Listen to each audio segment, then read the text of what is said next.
Welcome to Denmark.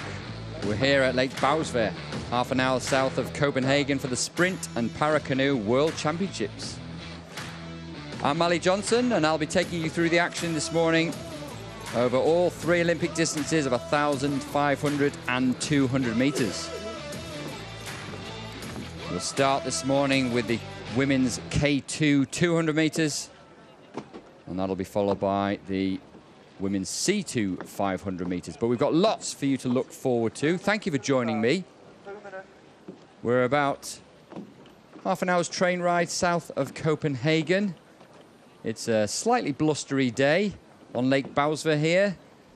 It's a big open natural course, as you can see. They're surrounded by trees. Decent temperature of the water. In fact, the water's a little bit warmer than the air today. Good conditions, a light tailwind, and paddlers really enjoying themselves here. It's wonderful to have an event put on by the Danes. Last time we were here at the World Championships was back in 1993, when Knut Holmen was dominating the K1 1,000 meter racing. Well, we'll see the 1,000 meters a little bit later for the men's K1, but for now, we've got the K2 women's 200 meter event. Now, this is a non-Olympic event, but competitive nonetheless here at the World Championships. And we've got the previous World Champions and previous World Championships bronze medalists here in the lineup as the paddlers approach the start. There you can see the lineup there. Paddlers from the Czech Republic, Austria, Poland, Belarus, watch for them. Kudzenka is a multi-medalist in both K4, K2 and K1. The Russian Canoe Federation, Ukraine, Hungary, Italy and Portugal.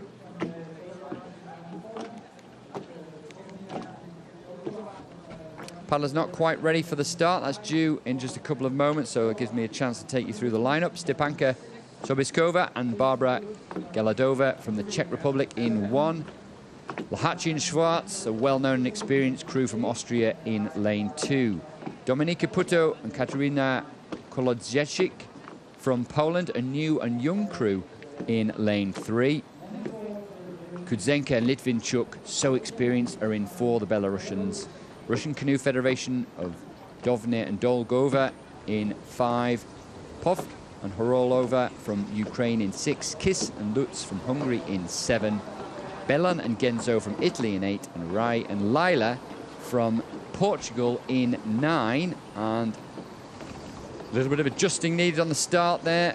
One or two of the starters have been waiting quite a long time between the boots coming up and getting them underway, which makes nervous moments for the starts. There's a restart there. Hasn't told us who the false starts with. The judges will check that on their video replay. And just you can see there, not the young Portuguese pair, just not ready on the left of your screen.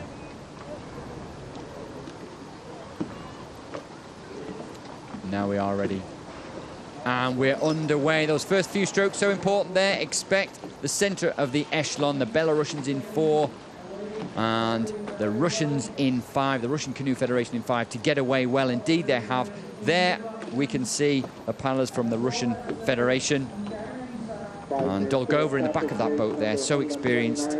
And even though she's been under 23 medalist just recently back in the K4. So K2 this time for her, and she's going well. Hungarians Lutz and Kiss. Lutz particularly good over the 200 meter distance. We're getting down to the finish. It's so close there. Russian Federation just looked like they had it over the line. We'll wait for confirmation of that. Incredibly close. In fact, they don't know. It's that close in 200 meter racing. That's what makes it so exciting. Kovner and Dolgova taking the first place. They're confirmed in first place for them.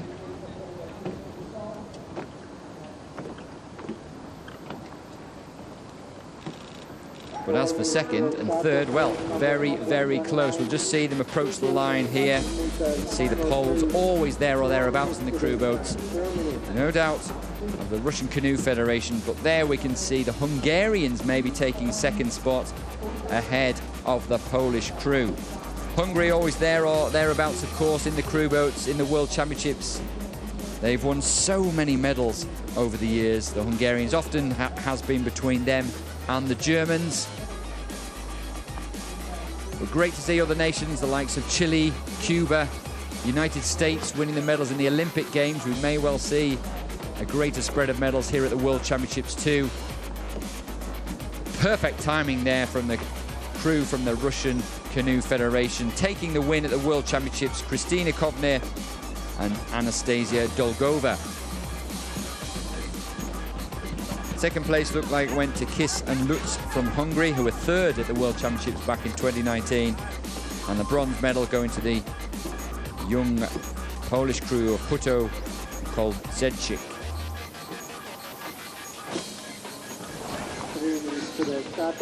So just get confirmation of that. There we go. So Russian Canoe Federation take the gold, 37.41 seconds for them.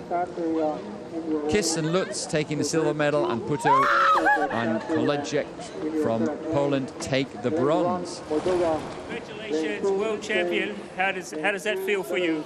We were happy. We don't understand what happened. It's amazing. It's amazing, yes. We're shocked. Well done, congratulations. Well, they can see the surprise. Delighted with that, and just an indication there of how focused they are on the race ahead, because actually they won't have known what the result was until after they crossed the line. So focused were they on working together in that K2, and we should see some paddlers working together this time in the canoe. The C2 women's 500-meter race coming up shortly. Now, China, of course, dominated this race at the Olympic Games recently in Tokyo, with Ukraine in second and the Canadians taking third spot. And I'm delighted that Ukrainians are here with us at the World Championships. They really have been at the forefront of the development of women's canoe. Of course, it's been in the World Championships for over 10 years, women's canoeing events, but it's got more competitive as time has gone on. And it's been great to see these events, which were really successful at the Tokyo Olympic Games. So just take you through the lineup now as paddlers approach the starting boots. So in lane one, we've got Koku and Olarasu from Moldova. 6th place at the European Championships back in June in Poznan. In lane two, we should have Anita Ozero and Anita Yakome. Antia Ozero and Anita Yakome, I should say. There they are. Lane 3, Nadzrova and Makarchanka from Belarus.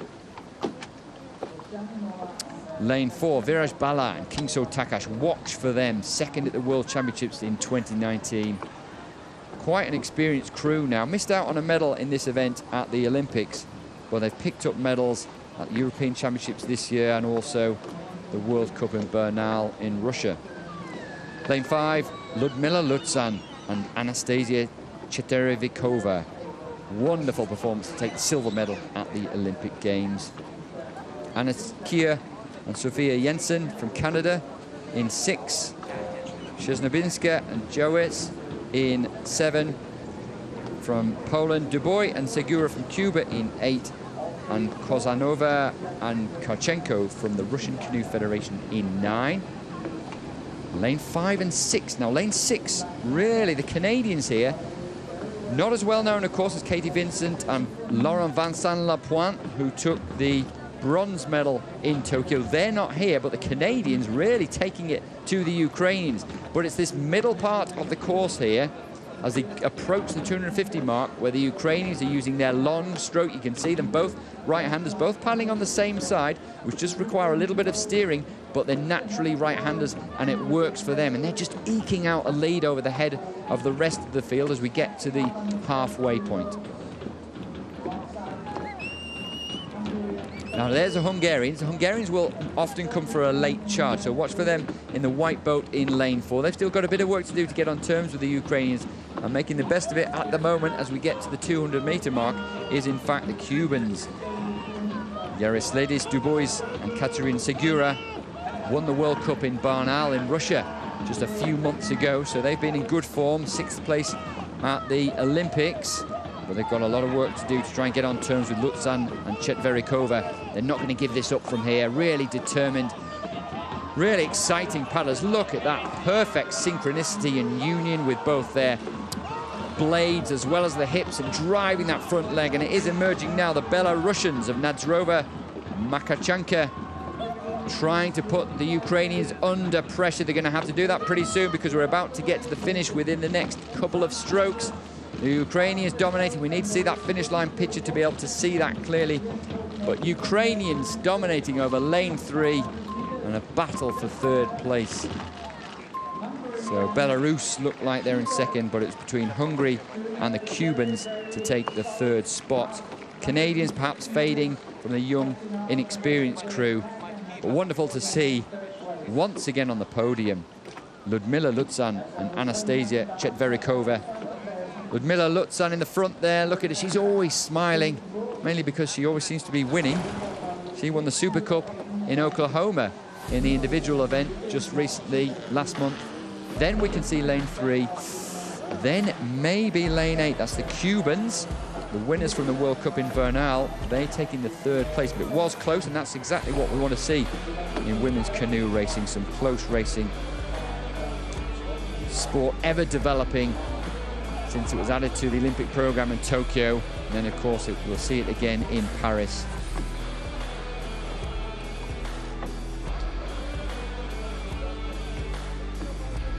Great slow-mos there, you can see the tailwind causing a few waves on the boats there, but no problem for Lutzan and Chetverikova, the 2 right-handers.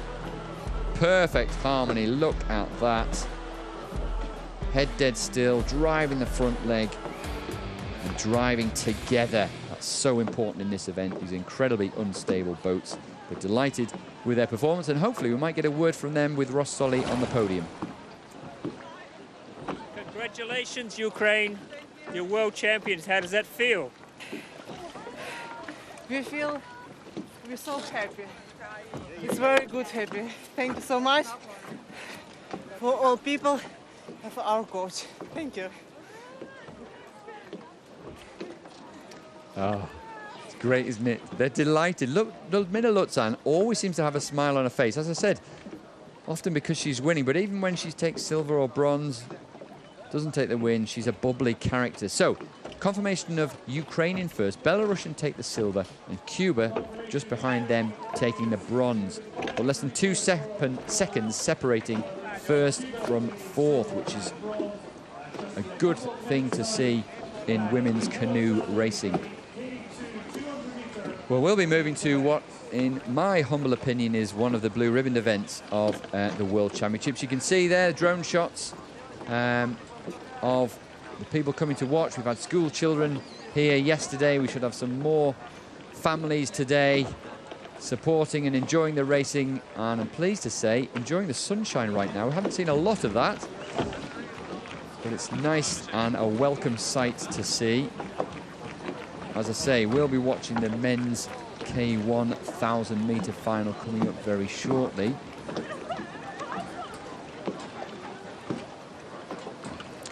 The Danish here, they've had 4 World Championships in the past. They've had some great paddlers in the past, the Danes.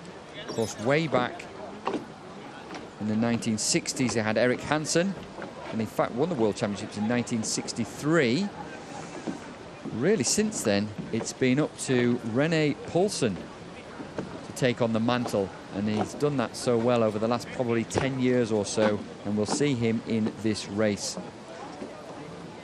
He and Emma Jorgensen, of course, Emma Jorgensen we'll see in the women's kayak, double Olympic medalist in Tokyo, and a very popular figure here at Lake Bausva.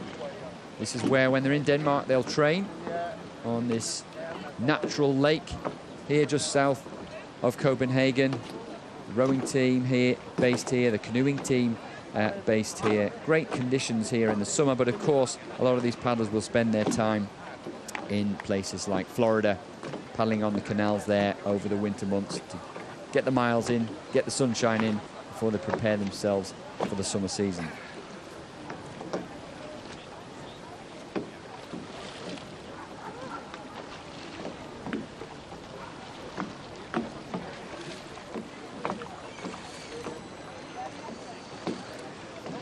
So we still have plenty more racing to go. As I say, the K1 men 1,000 meter race will be coming up shortly. That'll be followed by the C1 1,000 meter race for the men, and then the women's K1 1,000 meter race. And in the 1,000 meter men's, well, we've seen some legends winning this event. Balint Kopash, well, he's the Olympic champion. He was also the world champion. Before that, though, we've got the medal ceremony for the K2 women 200 meters event coming right up.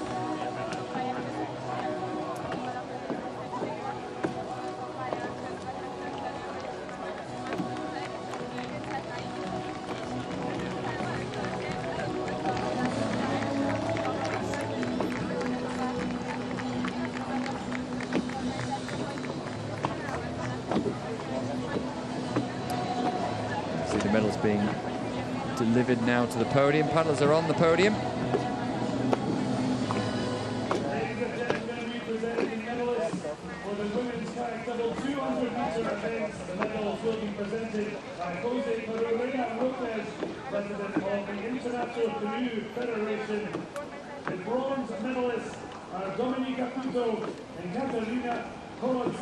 So Jose Pereira there, president of the International Canoe Federation. This one of the last times we'll be giving out the medals as president.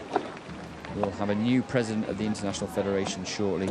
Dominika Puto, Katarina Kolodziejnik in bronze medal position of this women's 200 meters K2 event. Second place, the Hungarians. We're going to see a lot more Hungary on the podium, I'm sure. Blanka Kiss and Anna Lutz. Good result for the Hungarians, taking the silver medal there.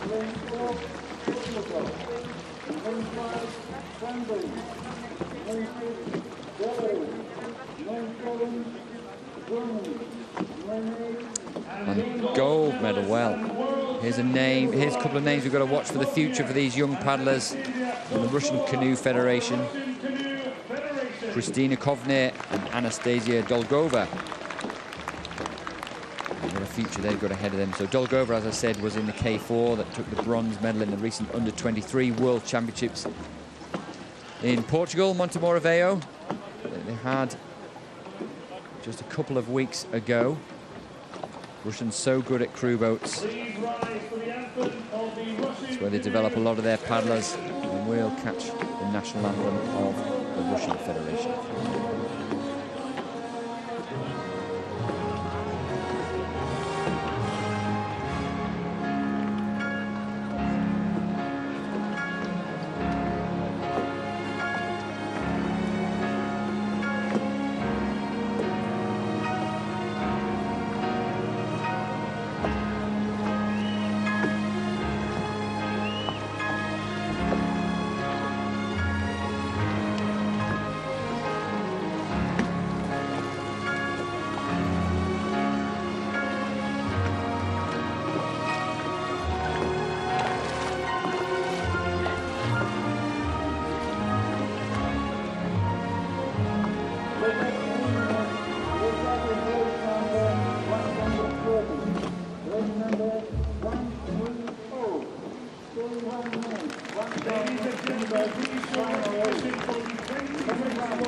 There we are then, World Champions 2021, Kristina Kovner and Anastasia Dolgova from the Russian Canoe Federation.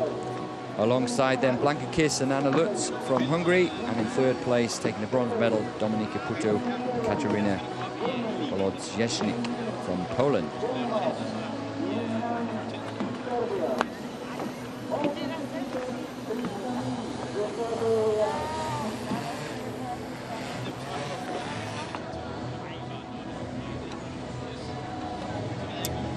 So we'll look ahead to the men's K1 1,000 meters. Really looking forward to this.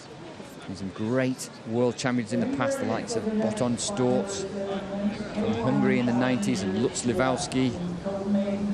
Marcus Oskarsson from Sweden, who's here supporting and coaching the Swedish team. He was world champion back in 2006.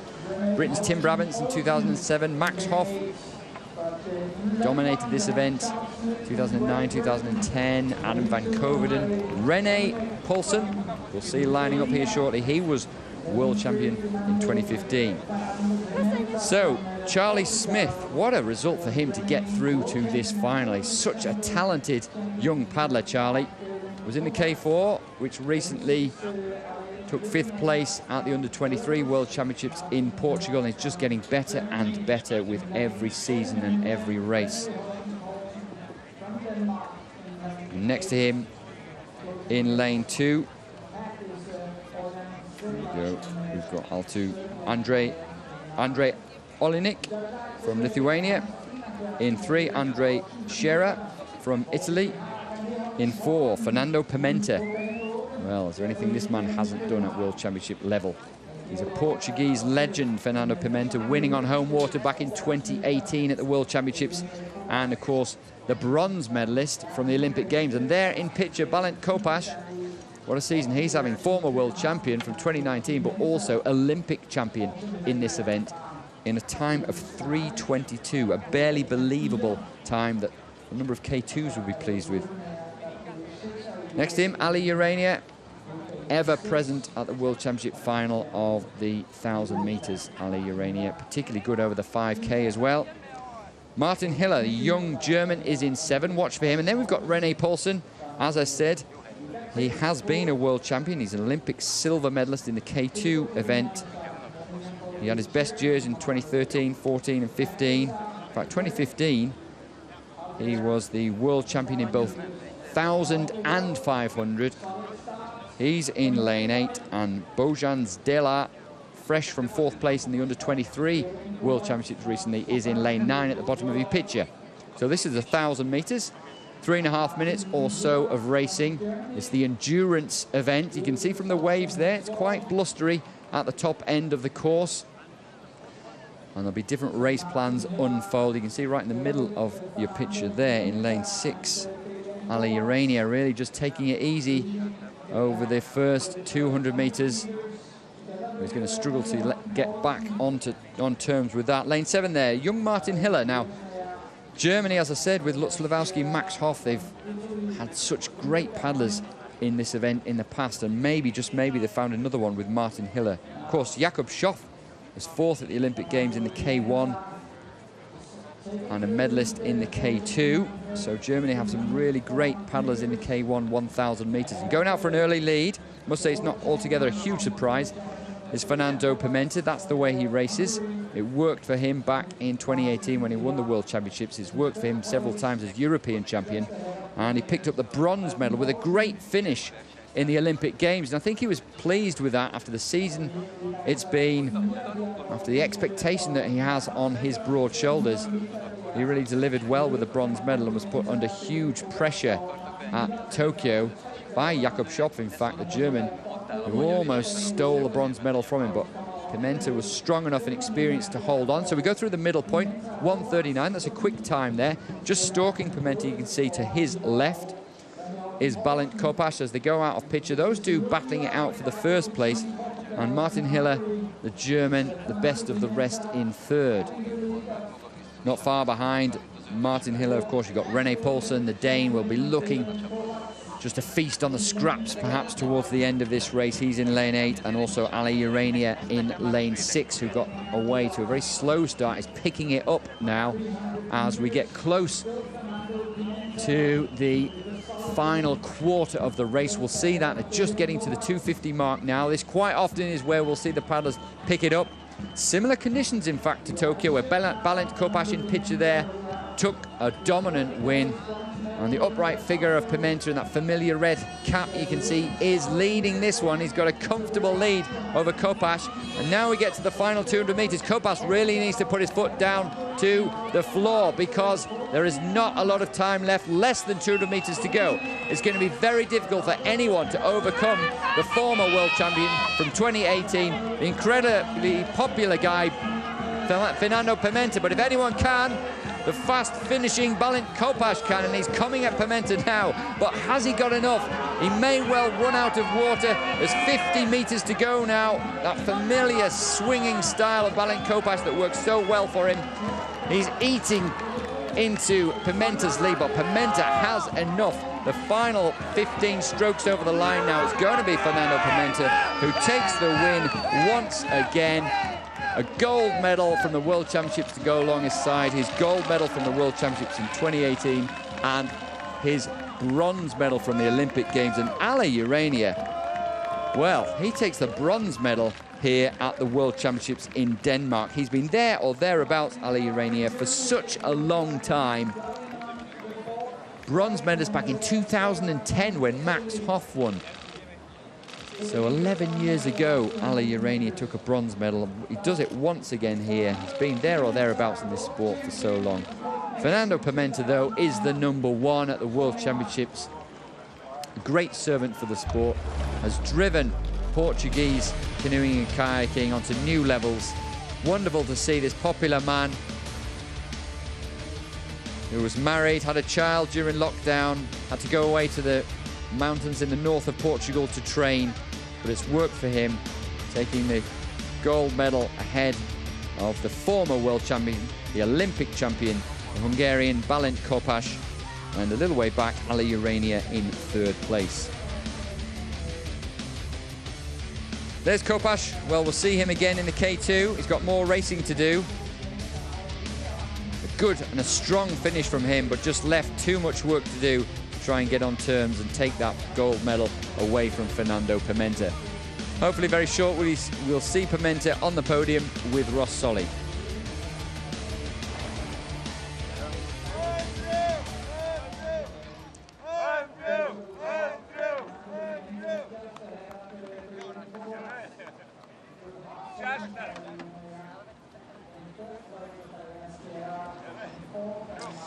Okay, we should get Fernando Pimenta with us on the podium.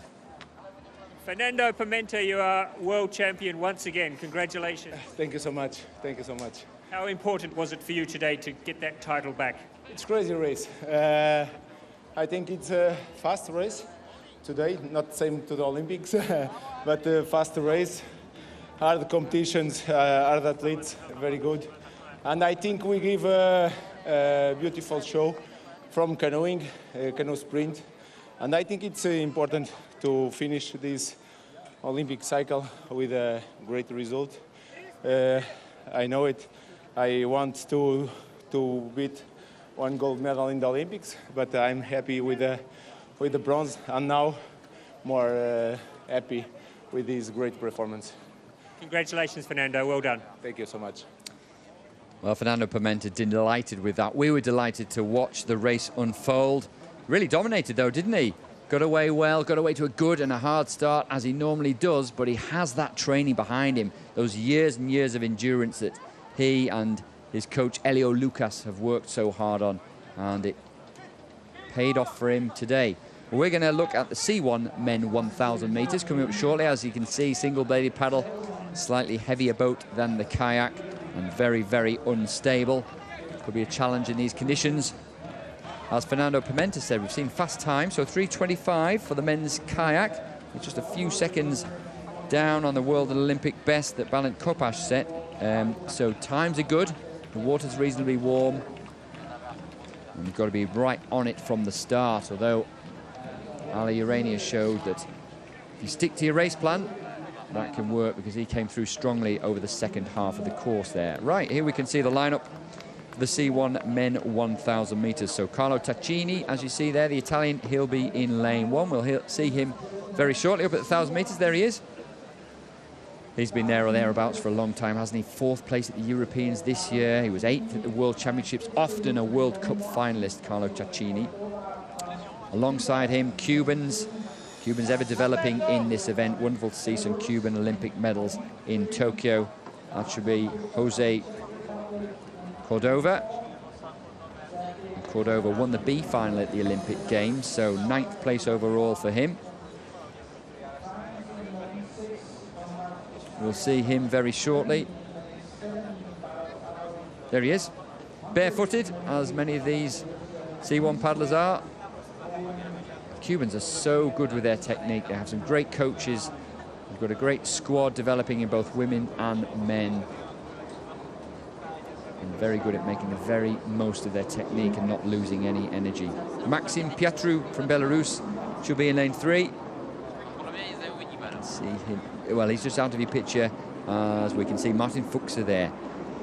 Well, Martin Fuchser 5th at the Olympic Games, 5th at the World Championships in this event. Perhaps more suited to the 500 metres, Martin Fuchser. We'll come to him in a minute as we see Maxim Piatru, the Belarusian, in lane 3. Then Martin Fuchser, he won the Super Cup in Oklahoma in August. And as I say, just missed out on the medals in the Olympic Games. Paddling with his brother Petter as well. His brother Petter has done very well in the under-23 World Championships, so there's a real partnership developing for the future there. Martin Fuchs is the European champion. Sergei Tarnovsky. Now, he was, in fact, had to serve a 4-year ban, Tarnovsky, for a doping infringement, but he's back close to his best. He won a World Cup back in 2020 and has been getting better since then, since his return.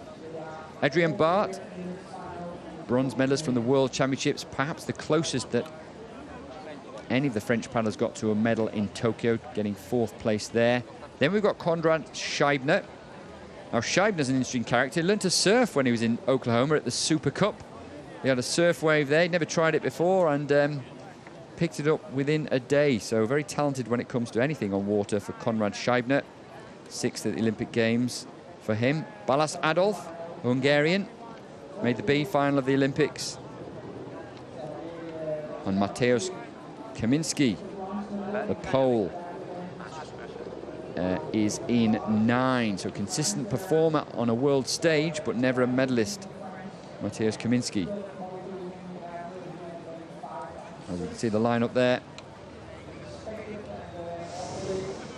And a good clean start. You can see the different boats have a different approach to the start. Remember, these are C1, single-bladed paddle, which means, and no rudder, which means steering can be an issue. So they line themselves up at a slight angle because they know if they're left-handed, they're more likely to steer towards the right and vice versa.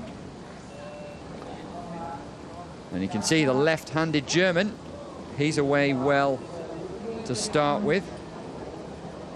Konrad Scheibner there, real character, friendly character, winner from the World Cup in Hungary. He was delighted and a little bit surprised at the win there, but he's got away to a good start.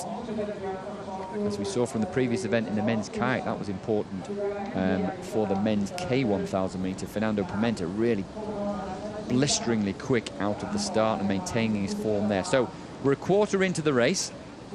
Konrad Scheibner's backed it off. His stroke rate's dropped a little. Now you can see, 4 from the top of your picture is Martin Fuchser in the blue boat there.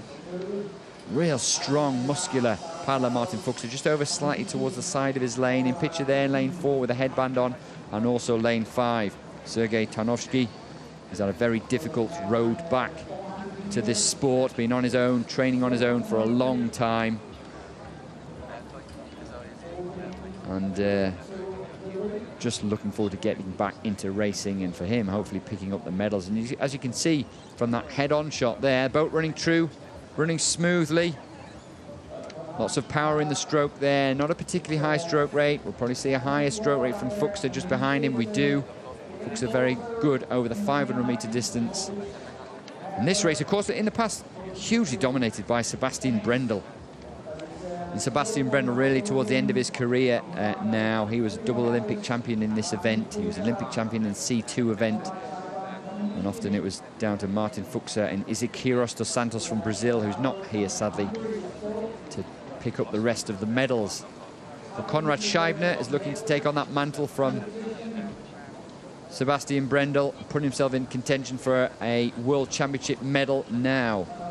Tarnovsky still holding the lead.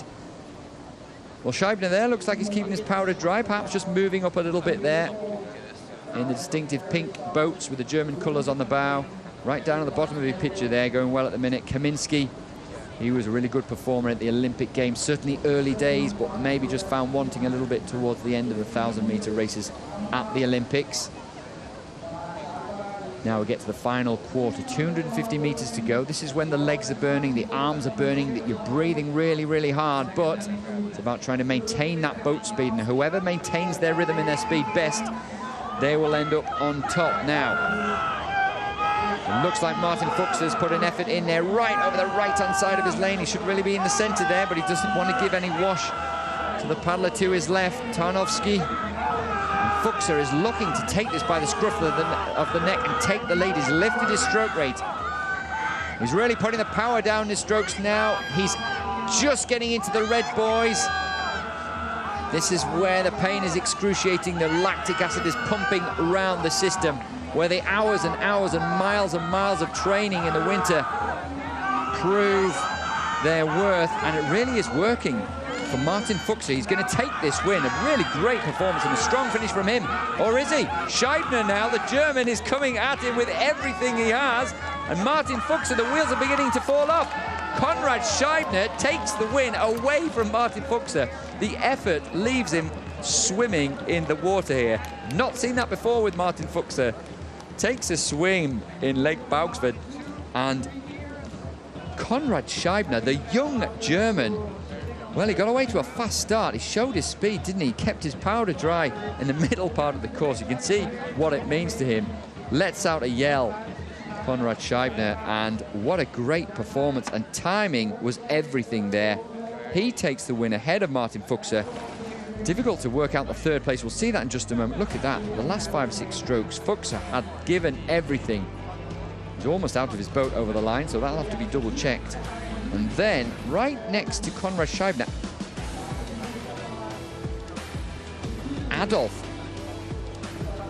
Balázs Adolf from Hungary, taking the 3rd place.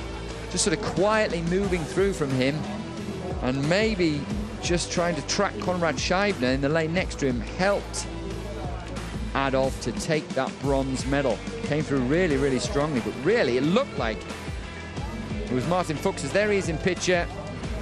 Really strong in the middle part of the course. We thought we had enough. Thought that Scheibner had left it too late. He hadn't. In fact, it proved he timed it to perfection. Well, the winner from the World Cup in Szeged in Hungary earlier in the summer now takes the win here at the World Championships in Denmark. Great performance from Konrad Scheibner. Konrad, congratulations, you're now a world champion. Well done. Thank you. Thank you. It's really unbelievable. After I wasn't too satisfied with my performance in Tokyo, I said I wanted to do my best race here, and obviously I did. The last 50 meters was incredible. Oh, yeah, we had a change of tactics, and I really also want to thank my coach at home, because he was the one who said, okay, stay cool. And also my mental coach said, you just have the power, go, go, go. And yeah, I just believe in myself. Congratulations, Konrad, world champion, well done. Thank you. There you go, self-belief to stick to his race plan. He knew what he had to do. He executed that perfectly, over half a second ahead of Martin Fuchs, only really in the lead over the last couple of meters of that race. Balázs Adolf taking the bronze medal. So Konrad Scheibner's been a good season for him. Disappointed with his Olympics, but 2nd place at the Europeans. He had a win at the World Cup earlier in the season in Hungary, and now he's world champion. We'll go back up to the start to see the women's K1 1,000 meter final. This is a non-Olympic event. Men's K1 1000 is Olympic. Women's K1, the Olympic event, is 500 meters. This, though, will be competitive. Tamara Šipes, we'll see her a little bit later. She is the current champion. But we'll see a new champion this time round. No gold, no silver medalist from last time. We do have Lizzie Broughton. We'll see her in a little while. She was the bronze medalist from 2019. She's going in lane 6. Andrina Kakol in 1 for Poland. Aniska Polozdova from Czech Republic in 2. There you can see Ina Hrushchun from Ukraine in 3. And just waiting for the Hungarian in 4, Alida Gasso is in 4.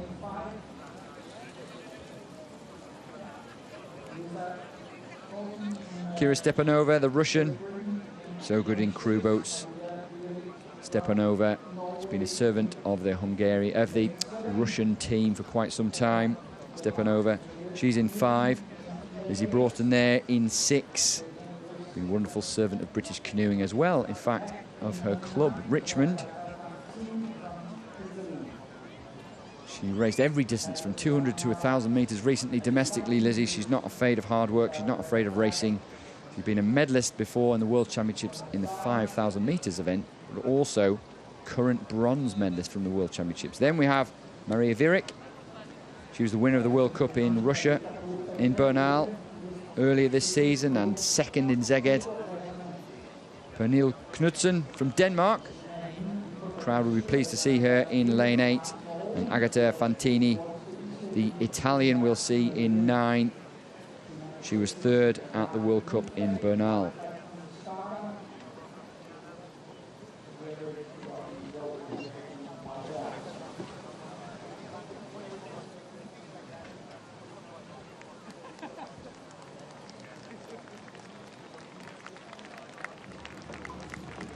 So there we have the lineup. We'll see the start now. It'll be interesting to see what sort of approach to the race that we get, whether we see some of these paddlers go hard from the start. Often you'll see they'll start well, then they'll just find their rhythm. Remember, this is a long race, around about the 4-minute mark. It's an endurance aerobic event, this one. Can't afford to go too hard too early, but they need to be up there to give themselves a chance in the race. Look at lane 4 there, you can see in lane 8. So 4 is Gasho from Hungary. She's going well there. And also lane 8, a good start from Pernille Knudsen, the Danish paddler in the white boat. Now, this is the part of the race where the paddlers will just settle into their rhythm. They've done the start, they've set out their stall, and now it's about finding that race pace that they can maintain throughout the whole of this 1,000 metres. And we can get a good look at the technique there, the Hungarian Gasho, and we've seen so many great Hungarian paddlers over the past, particularly in this event. The likes of Tamara Sipes, of course, multi-Olympic medalist, and we'll see more of Sipes later on in this World Championships. And of course, the likes of Katalina Kovac before her, and Danuta Kozak. So the Hungarians have got some great paddlers, great endurance paddlers. Esther Rendesi as well. They just keep producing them. So she's a long way ahead, Alida Gasho.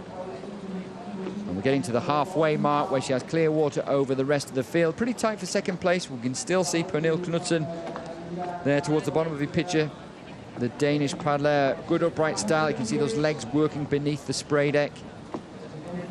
And using the strong muscles of the back and the core muscles, holding all that together, transferring the power from the footrest right the way up through the body, through the back and the arms onto the paddle, and every ounce of energy going into making that boat move forwards as efficiently and as smoothly as possible. They're under the 2-minute mark through the halfway point.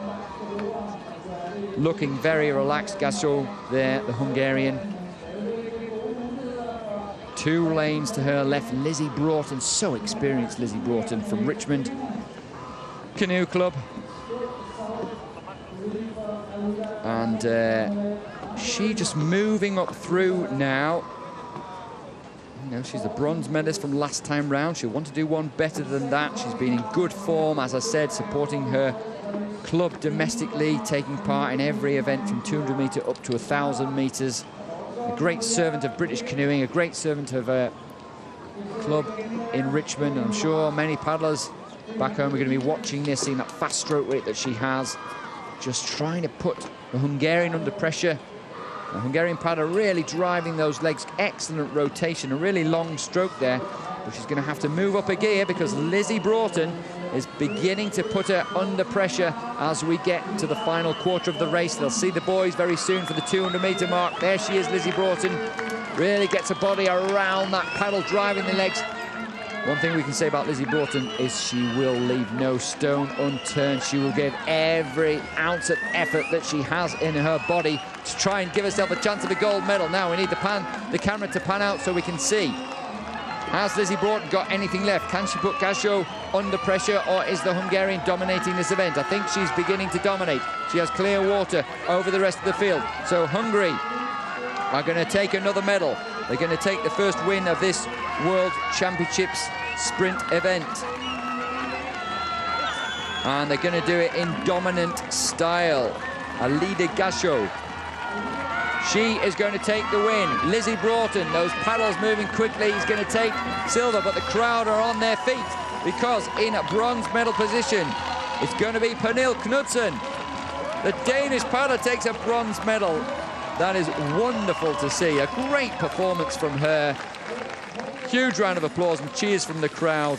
It'd be wonderful if we could get an interview with Pernille Knudsen. You never know, we may well do down there after this race. No doubt over the winner though, Alida Gasho from Hungary. A dominant performance from her. She got away hard, didn't she? She went away well. She led at the halfway mark.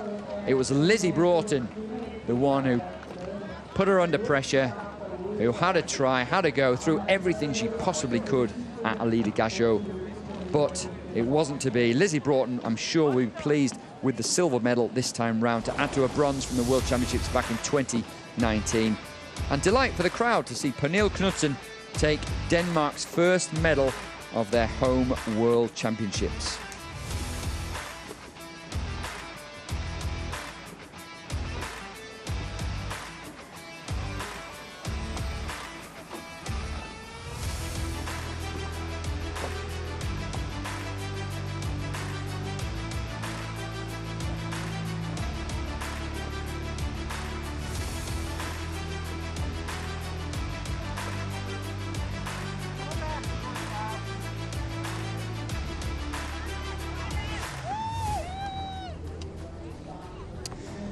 So as we see, look at that, it's a huge margin between the Hungarian and the British paddler in the women's K1 1,000 metres. We'll look ahead to the award ceremony of the men's K1 1,000 metres coming up very shortly. Congratulations. How do you feel? I'm very happy. You're world champion. That's something to be excited about, yeah? Thank you. Well, she wasn't especially keen for an interview there, was she? I think maybe her English was a little bit limited. But you could see from the look on her face how delighted Alida Gasho was. There, great performance from her to win the women's K1 1,000 metres. Great British performance from Lizzie Broughton to take the silver medal there, confirmed just under 4 minutes. And Pernille Knudsen confirmed in bronze medal position. Great performance for her, great for the home crowd. They love their canoeing here in Denmark, particularly here on Lake Bausve, where the national team train. And just wonderful to see such a legendary nation in canoeing, of course, that have held this World Championships 3 times previously. This is the 4th time they've held it on the natural lake here, and they do put on a great event.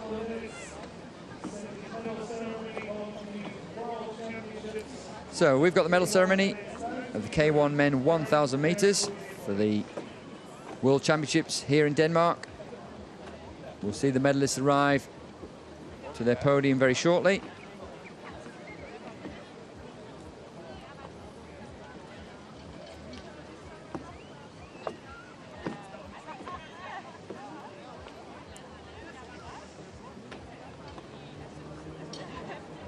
It's interesting just looking at the medal table.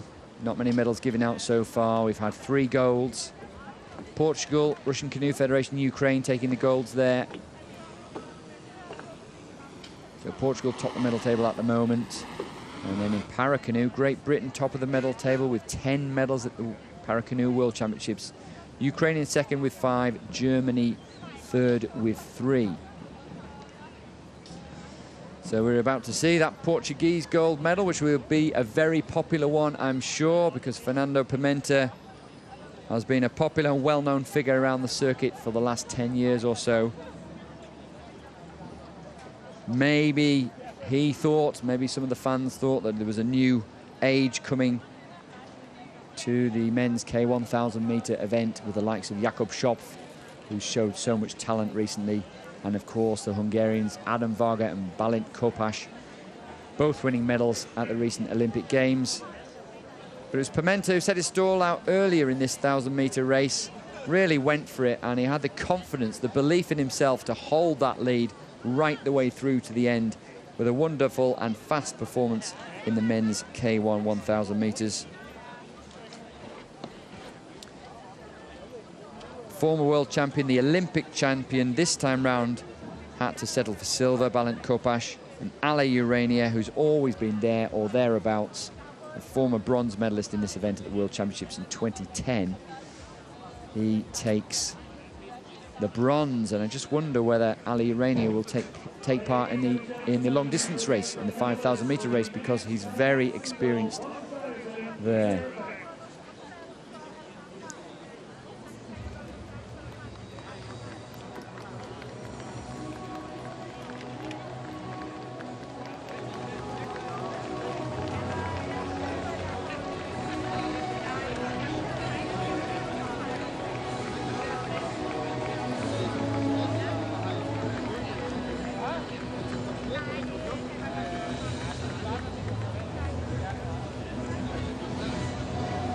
So here are the medalists. You can see just to the left of your screen there, Balint Kopash, the Olympic champion. To the right, Fernando Pimenta.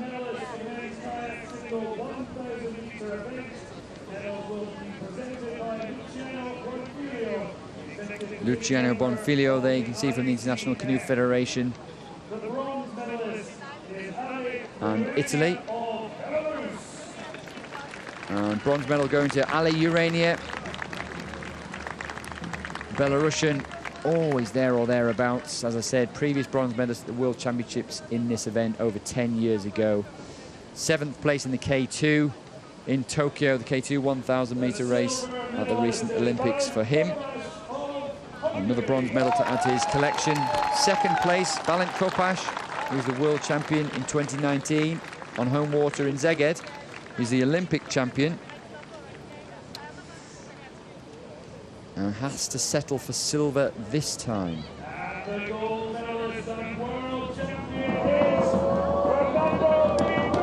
can see he is popular, Fernando Pimenta. He had his own mascot in the World Championships back in 2018, Pimentinha. The crowd love him.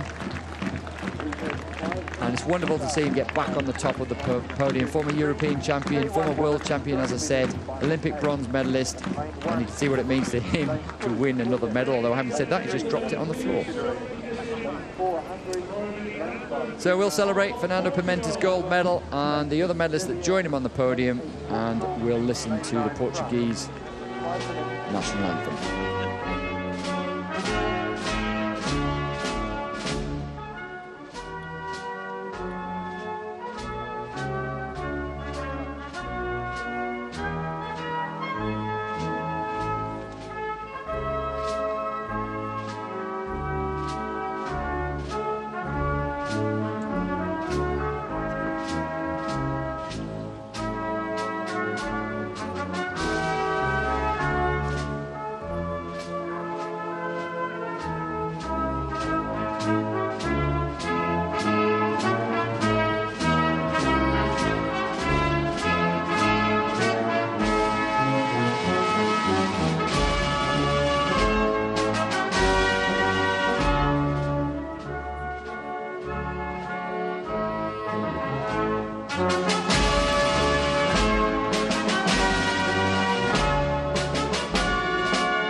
There we are, Fernando Pimenta, Balint Kopash, Ale Urania, the medalists in the men's K1 1,000 meter race, the World Championships 2021.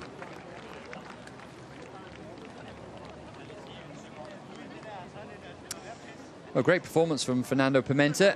They have a small team, a small squad, the Portuguese, but they punch above their weight, often hosting events as they did just earlier this month, the Under-23 and Junior World Championships at Montemor Aveiro there. So a great result for them. And a possible another medal opportunity here for Denmark. So the crowd will be watching this K1 women 200-meter event very closely, I'm sure.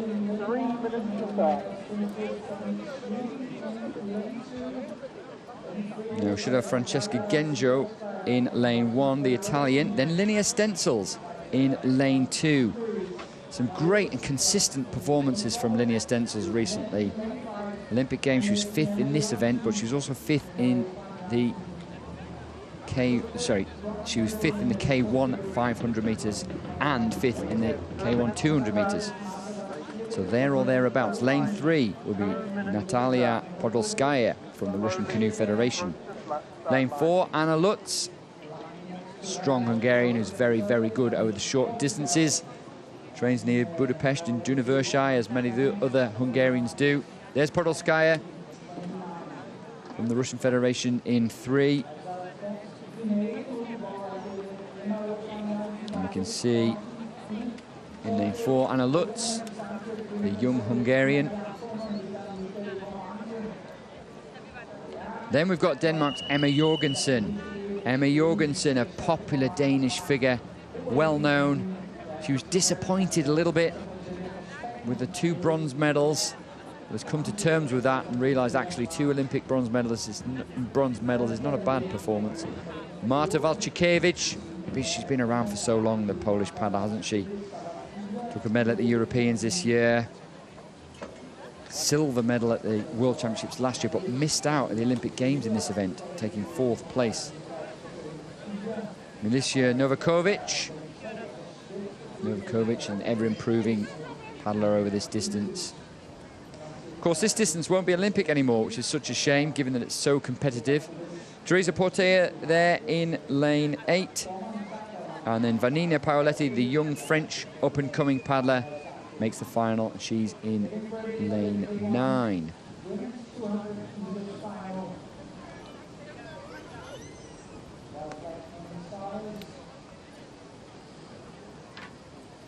So, wait for the start. Just tense moments. This will be a short race. Could well be under 40 seconds. So the start so important. Emma Jorgensen, lane 5. Gets away to a good start. She's in the black kayak. It's a great start from Jorgensen. Also Teresa Portea, the Portuguese, to the left of your picture in lane 8. As always, she got away to a good start. The question is, can she hold it? Look at them go now. Novakovic there, 5th at the European Championships earlier this year. She's going well at the moment in lane 7. Looks like Jorgensen has the lead though.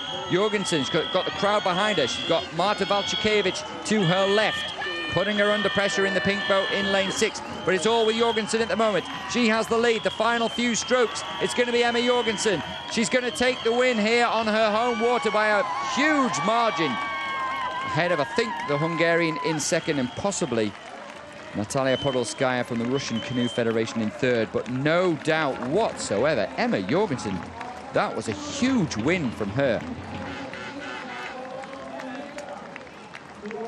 Wow. Well, the crowd are on their feet, delighted to see another Danish medal there. A great performance from Emma Jorgensen. 3rd place in the K1 500 at the Olympic Games. 3rd place in this event at the Olympic Games for 200. Now she's the champion, and that is a big margin in 200-meter racing. Look at that, almost a boat length over 2nd place. So good performance. Looked to me like it was Anna Lutz from Hungary and then Natalia Podolskaya from Russia. We'll wait for confirmation of that, and do hope as Emma Jorgensen makes her way around to the podium that we'll get an interview with her for the crowd, and for those of you watching on Planet Canoe at home, see some of the action shots. I can see Emma Jorgensen looping her way around to the podium. She was in great form, wasn't she? This is where she trains during the summer months in Denmark. Popular figure here. Really stable, focused, and strong through that, all the way to the end. And a bright smile on her face, delighted with the win there. She's at home. Emma Jorgensen, if you're going to become a world champion, you should do it in front of the home crowd, shouldn't you? Yes, I think so. It was very nice, and it's really good to have everyone here. And now it's finally time to be together at a competition, so it's really nice to be home. And what do you say to all the crowd who've come out here today? I'm sure you could hear them on the water. How good was that? It was very good, and thank you everyone for coming. It's very nice, and stay for the rest of the weekend. It will be so good to see a lot more races, so thank you. You can thank them in Danish if you like. Mange tak alle sammen!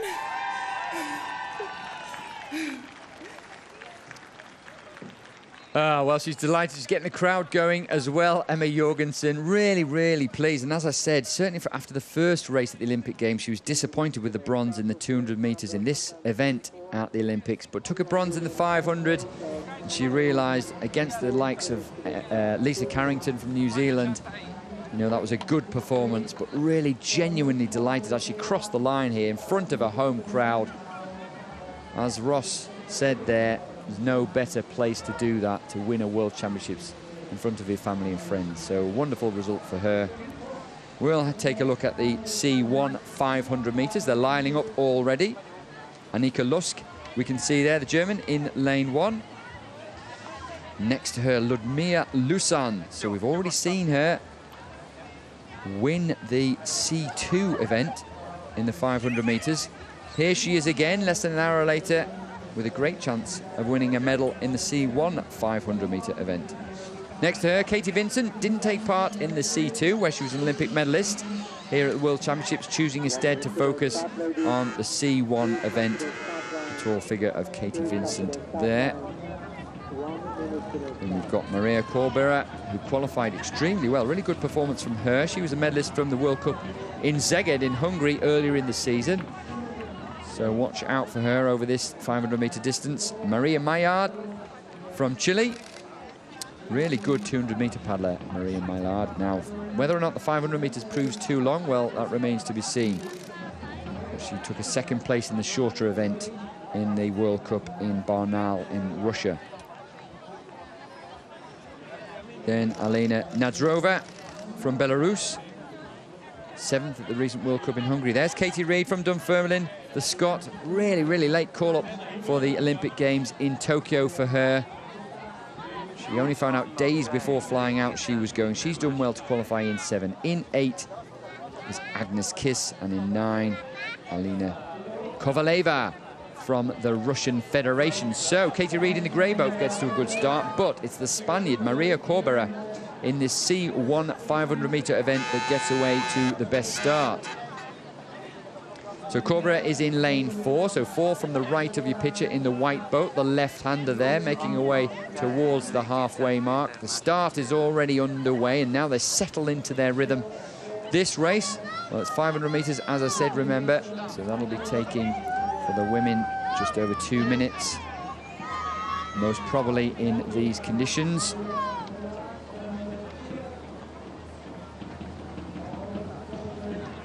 We saw really some interesting races over this season. Vanessa Tot from Croatia, who has struggled here at the World Championship, but she won the World Cup in Bernal. World Cup in Hungary, well, that was Ludmila Lusan, the Ukrainian. She won that one. Lusan, watch for her. She qualified in lane 2. She was out of it the first split, but there's some way to go yet. There's around another minute yet. And you can see just how hard it is. The look on the Spaniards. Maria Korbera's face just showing the effort that's going into this.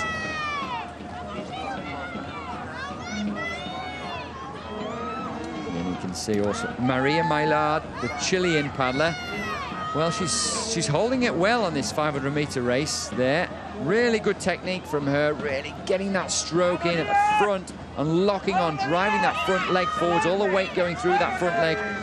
Whereas it looks like Maria Korbera, well, she's spent all her energy, spent all her money already, and there's about 4 in a row here. Watch out for Ukraine. Ludmila Lutzan is coming. She is charging towards the finish line now in that yellow boat, putting all the rest under pressure. It looks like Maria Maillard may just have enough over the line, but we will see. It's between her and the late, fast-finishing Lutzan to take the gold medal. Looks like Ludmila Lutzan will have to settle for silver at the World Championships. And well, Katie Vincent, Maria Corberer, they were in there for the bronze, weren't they? But Maria Maillard, a great race from her, paced it to perfection. As I say, she had some good results in World Cups this year, particularly over the 200-metre distance. Not so much over the longer 500 metres. A fantastic result for her there at the World Championships. Start so important, as you can see here. They all get away clearly, they all get away well. Maybe on the first few strokes, it was a paddler from Spain, Maria Corberer, that got away best. Also, the Belarusian was up there, Nadzrova. It was the middle part of the course when Maillard strength and technique really began to show. She eked out with every stroke a lead over the other paddlers.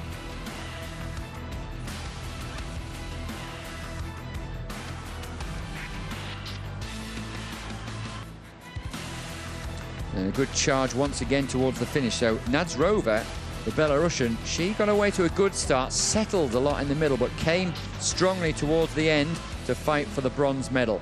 So Maillard takes the gold. Looked like, to me, Ludmila Lutzan taking the silver. And then there's a real fight for the bronze medal.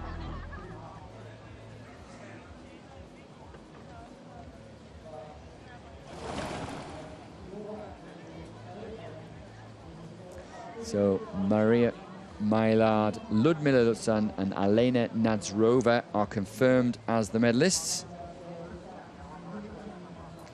We should get a look at the photo finish from the previous race as well, which was the K1 women 200 meters very shortly.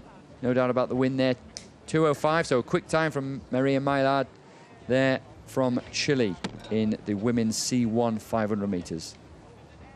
So there's confirmation of the K1 women 200 meters with Emma Jorgensen, a clear winner there and going under 40 seconds. Really quick time from her. Anna Lutz in second, and Natalia Podolskaya took the bronze medal for the Russian Federation. You are a world champion. That's so unbelievable, so unreal. But I'm so happy because I trained so hard these last 4 years. So it's good to be here. It's good to be in the first place. It's been a really hard year. You've had the Olympics, now you've come here and you've become a world champion. How hard has the work been for you? Yeah, I don't know how to say, but it's a good gift after my situation in the Olympics here. Well, congratulations, enjoy it, Maria. I don't know how many Chilean world champions there have been, but you're one. Thank you. Thank you, guys. Well, I think the answer is that's the first one. A really impressive performance from Maria Maillard there from Chile. Well, we've plenty more racing to bring you on Planet Canoe here. So that was the C1 women's 500 metre race.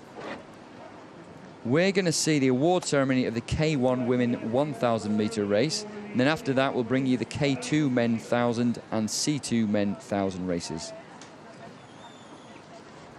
Before we finish the day, though, we will also have the C4, which was always a good event to see, over 500 metres, and the K4 men over 500 metres, which is an Olympic distance. So plenty more. Stay with us on Planet Canoe.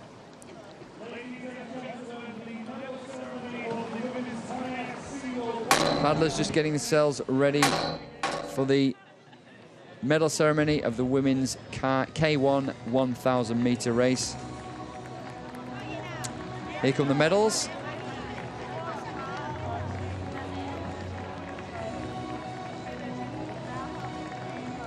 And Danish paddler picking up a medal. You'll see Emma Jorgensen, who's the winner of the women's K1 200 metre event, picking up the gold medal. This time round, Pernille Knudsen taking the bronze. Great achievement from her. Lizzie Broughton, to the left of your picture there, the British paddler in second, and Alida Galsho from Hungary in first. The bronze medalist is Canoe-Kayak of Denmark. So bronze medal going to Pernille Knudsen. A big cheer from the crowd, a really great performance from her. Let's hope that's somebody for the future. And we'll see her develop maybe in some of the Olympic events. Remember, the 1,000 meters not Olympic, but quite often you'll see paddlers will move into the crew boats or the shorter distances over K1. And the diminutive figure of Lizzie Broughton there. A quiet, very unassuming figure, but a wonderful paddler. Really, really determined. And she was the one who decided to take the race by the scruff of the neck and put Alida Gasho, the Hungarian, under pressure. Well, it wasn't to be this time round, but a silver medal for her achievement. To add to the bronze she got in 2019 is great for Lizzie Broughton. And Alida Gasho from Hungary, put that name in your diary for the young Hungarian, somebody we're going to see a lot more of in the future.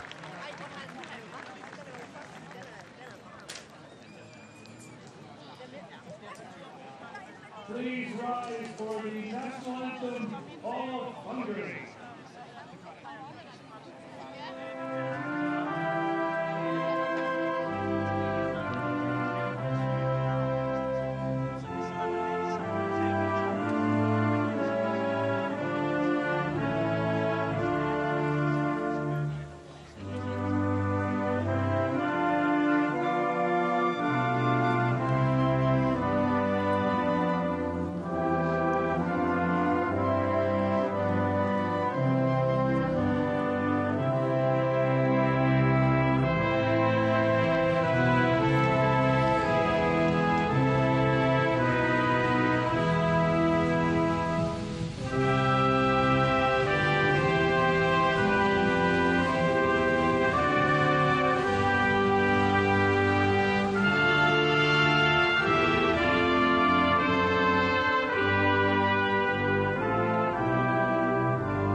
Ladies. So, the winner of the K1 Women's 1,000 metres, Alida Gasho, receiving a medal from Trina Gracia, the mayor of Gladsack Commune there. And such a difference in stature, look at that. It's a great thing to see, though. Doesn't matter what size you are, you can still win a medal in canoe sprint. This time round, it's the Hungarians that win the gold in the form of Alida Gasho. So Hungary creeping up the medal table. We'll have the medal ceremony a little bit later on of the C2 women 500 meters.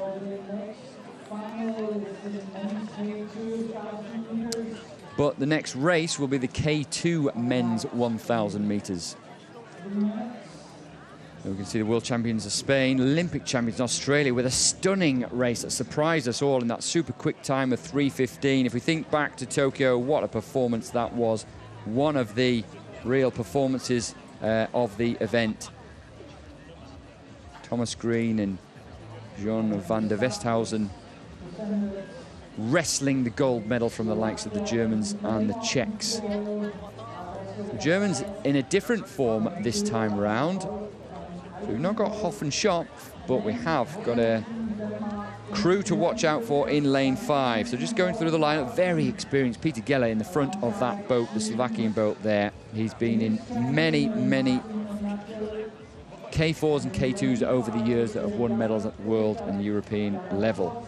He's partnering up with Akos Gashkal this time round. In lane 2, we've got the Norwegian brothers, the Vold brothers, Amund and Eisvind.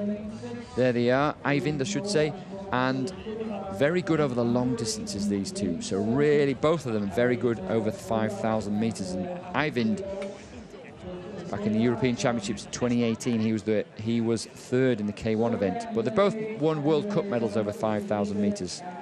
Then we've got Denmark again. Could we see a third medal for Denmark?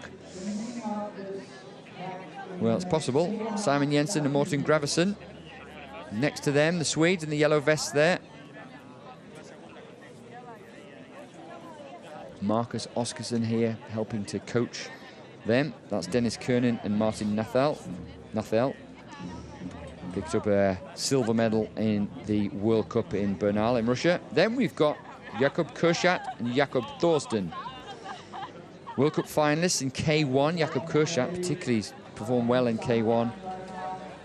And also they were 4th at the World Cup in Szeged earlier in this season, the Germans. So watch out for them. Pavel Nadzvedziu and Vitaly Bialko from Belarus. They're in the K2. Of course, Olympic Games, Ali Urania took the place of Vitaly Bialko. Hungary, Balint and Tamas Kulifai in 7. And then the Czechs, Thomas Sobisek and Jakub Brabek in 8.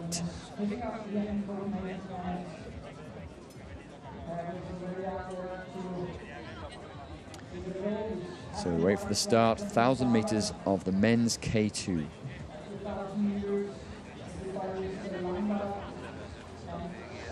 So underway. You can see the Germans got away to a good start there. 4 from the top of your picture. And then right in the middle there of the course.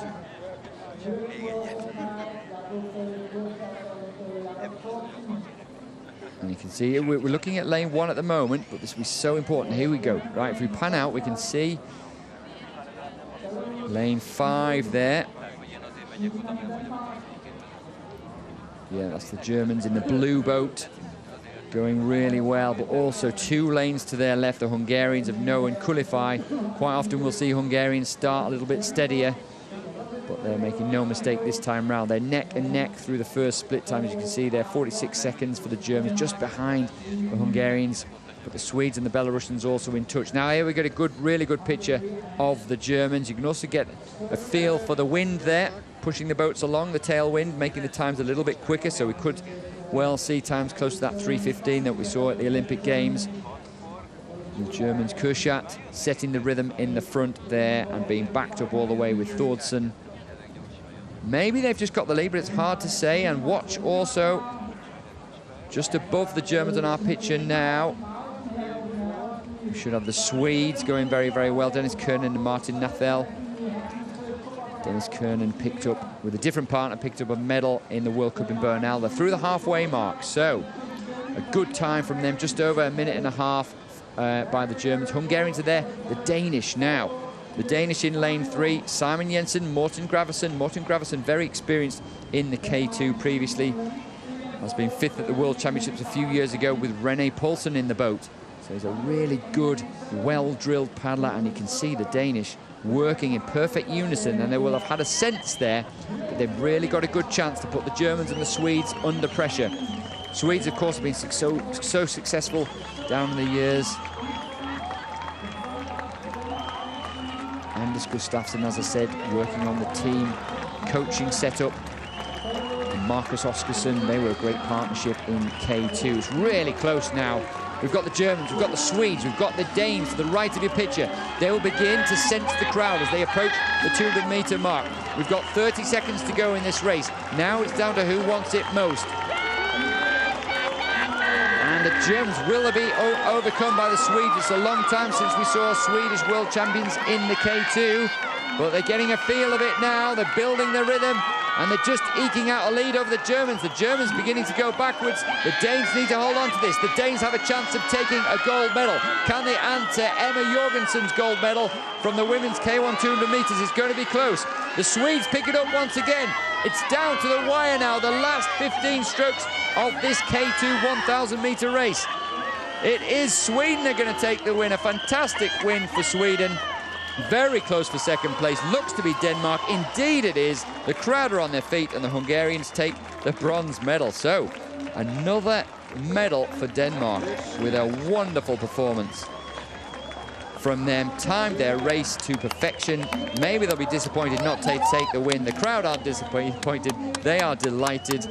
We're delighted, of course, for Dennis Kernan and Martin Nathel. It's been a while since we saw Swedish world champions But a wonderful race from them. Planned it to perfection, didn't they? Put under a lot of pressure. A lot of pressure indeed by the Danes.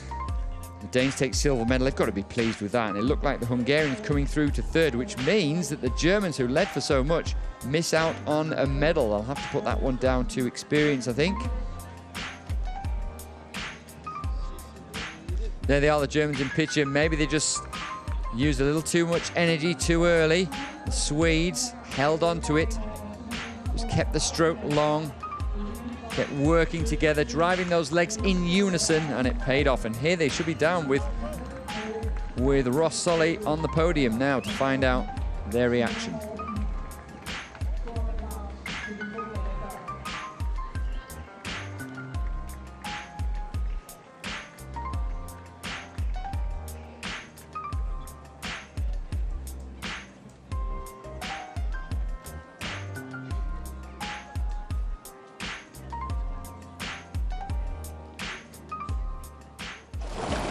From Sweden, our world champions. Congratulations, boys. You're pretty happy. Yeah, we're pretty happy. I think the race was really good. We had a good start, I think, and the last part was awesome. What does it mean to be a world champion? I don't know what to say. It's crazy. I know we were good to train, but I didn't know that we're going to win. But it's awesome. Well, congratulations, world champions from Sweden. Well done. Thank you. Thank you. Yeah, brilliant performance from them, wasn't it? They knew they were in good form, but they're perhaps a little surprised at winning the World Championships. But they took it by the scruff of the neck. It was a really great performance from them. They just looked like they were enjoying their paddling and in harmony with each other, which is so important in the K2. There's confirmation. Look at that, 3:13. That's a quick time from Dennis Kernel and Martin Nathel. Simon Jensen, Morten Gravsen from Denmark in second. Great result for them. Balint Noy and Thomas Kulifai from Hungary in third. And the Germans this time round are out of it. And a brilliant result for the Swedes. Marcus Oskarsson, Henrik Nielsen, of course. 2004 Athens Olympic champions in this event, but we've had to wait a while to see gold medalists from Sweden in the K2 event, and wonderful to see them back with the Scandinavian battle there. Danish coming in second. Surely they'll be pleased with another medal. And then Hungarians in third. We've got C2 men 1,000 meters final A coming right up now, as you can see the line up there.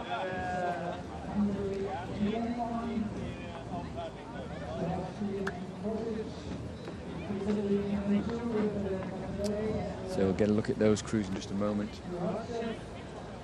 Here they are. Adam Shilhokshi and Adam Koshis, I should say. Italy, Gabriel Casade and Mikola Vyhotsev. The Italians really building with a good young squad they have in the canoe events. Roland Varga and Alex Pliomtio from Canada. They're in lane 3. Kirill Shamshurin and Vladislav Chebota from the Russian Federation are in 4. Sergei Madrigal and Fernando Enriquez are in 5. Viktor Glasnov and Thomas Barniak in 6.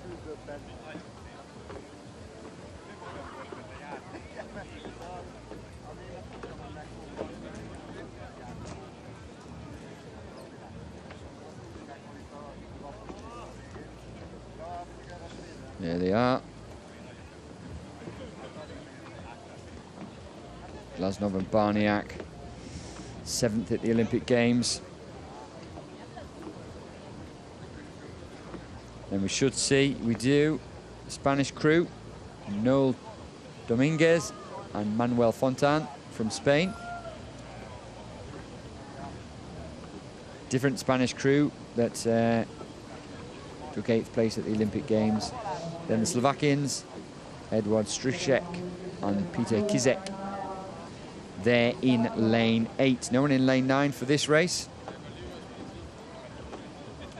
Should be great to see the Cubans once again. Wonderful performance at the Olympic Games that saw them take the gold medal with a late charge.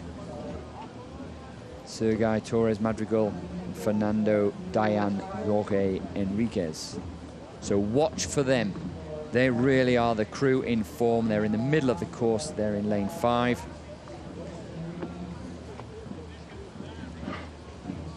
As you can see there, Russian Canoe Federation. They've been there or thereabouts over the years, so expect them to be strong.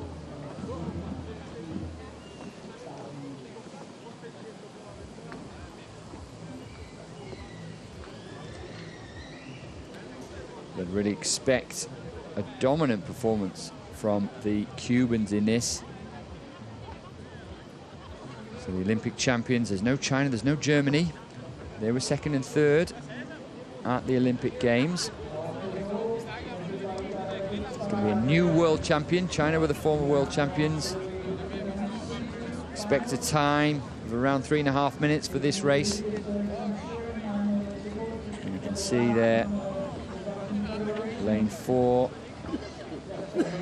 from the Russian Canoe Federation got away very, very well. Madrigal and Enriquez from Cuba, maybe just keeping their powder dry a little bit in lane 5. There's the crew there, the very, very experienced crew from the Russian Canoe Federation. Shamshurin and Chibota. And Poles, they're over in lane 6. Glasnow and Barniak, they got away to a good start. Cubans, you can see, just with the red bow of their canoe, beginning to move through it a little bit. We're only just the first quarter in. They're in touch. Of course, with these canoes, they do give off quite a wash. The wave that they give off can affect other paddlers if they let them get away too far. So important that you stay in touch with the race. It's really important the Cubans do that now if they're going to have a chance. And I certainly expect them to come through towards the middle part of the course, where we're getting close to that now. Otherwise, they're going to have to fight against the waves that are coming off the paddlers around them. Roland Varga and Alex Clementou from Canada are in 3. Going pretty well at the moment. Shamshurin Chibota, though, the Russians, they've got the best of it at the moment. The Canadians there, you can see, such a great tradition in this sport. The Canadians go back to the likes of Larry Kane back in the 1980s. Such a great performer in C1 and C2. Poles are in 2nd place at the moment. Canadians 3rd, Italians 4th. So at the moment, the Cubans, the Olympic champions, are out of it. They've got a bit of work to do now, but they are beginning to move through the field. They know exactly what they have to do, because they've got the Polish to their left, crew from Russia to their right, and they've just got to pick it up and begin to move through. Well, we get to the last quarter of the race. Time really is running out for the Cubans. You can see in the middle of the picture there, because the crew from Russia, who led from the start, they're still there. Polish have gone well. They've set their stall out early. Quick look round there from Thomas Barniak. Maybe just a bit concerned about the coming of the Cubans, and indeed the Cubans are coming as they get down towards the last 200 meters of this race. This is going to be a really interesting one here to see whether or not the Cubans, who were so wonderful at the Olympic Games, can overhaul the crew from the Russian Canoe Federation, who have over a length on them. They're the Russians, particularly tall figure in the back there. That's Vladislav Chebota. Really going well at the moment, getting those long levers working. The Polish are trying everything they can. Much more choppy and dynamic stroke from them. They know that the Cubans are coming. The Cubans are coming, but they look like they've just lost a little bit of the edge to their stroke. Not quite as dynamic as we saw them in Tokyo. Maybe just feeling the effects of a long, long season. But it's going to be the crew from the Russian Canoe Federation that are going to take this one in the men's C2,000 meters, followed by the Poles. And it's the Cubans who lunge, but to no avail, but take the 3rd place.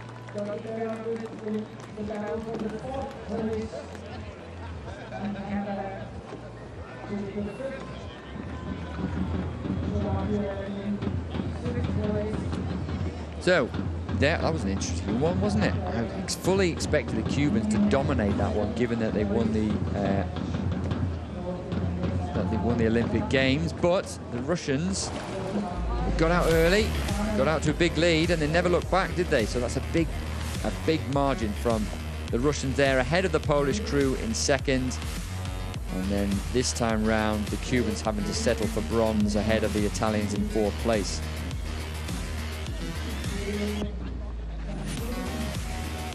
So a little bit disappointing from the Canadians. They've been there or thereabouts. The Canadians have had a little bit of a crew change, and perhaps that was just affecting them a little bit. It was Roland Varga and Connor Fitzpatrick who finished 6th at the Olympic Games.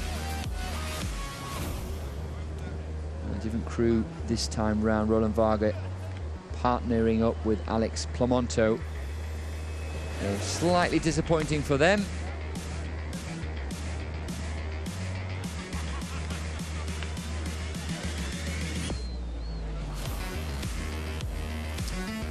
Glasnow and Barniak, though, the Poles, they'll be pleased with that result. They were 4th at the European Championships earlier in the summer, so they improve on that. They get onto the podium. And here are the paddlers from the Russian Canoe Federation. Congratulations, boys. You're world champions. Well done. How does that feel? Happy, very happy. It was first our race together. Yes, I am world champion. Yes, and first time. Oh, super. You didn't go to Tokyo, so does this make it better now because you missed Tokyo? My partner went to Tokyo, but had a better race there. I finish now better than in Tokyo. He did. Thank you. Congratulations, well done. Thank you very much.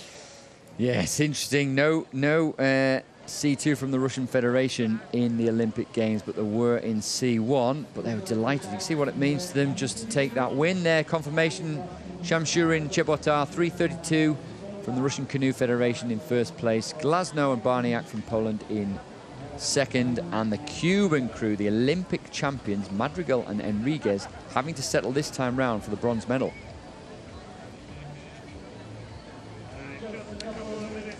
So some great performances there, particularly the men's K2 that we saw in the previous race. That really was a wonderful race. The Swedes winning that one.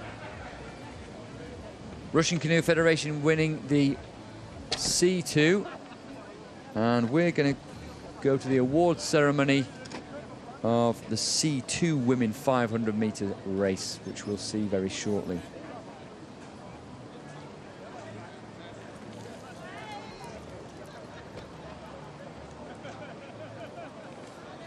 So we'll have a few races left for you here, some of the most exciting ones, in fact.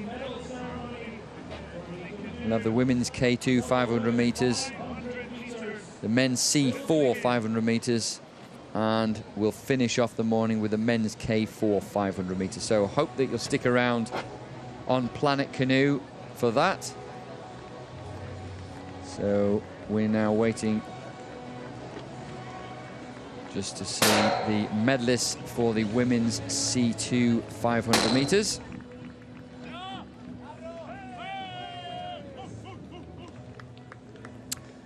It's great to see Frank Garner there, chairman of the Canoe Sprint Committee, who will be giving out those medals. He's been such a wonderful servant for the International Federation for so long.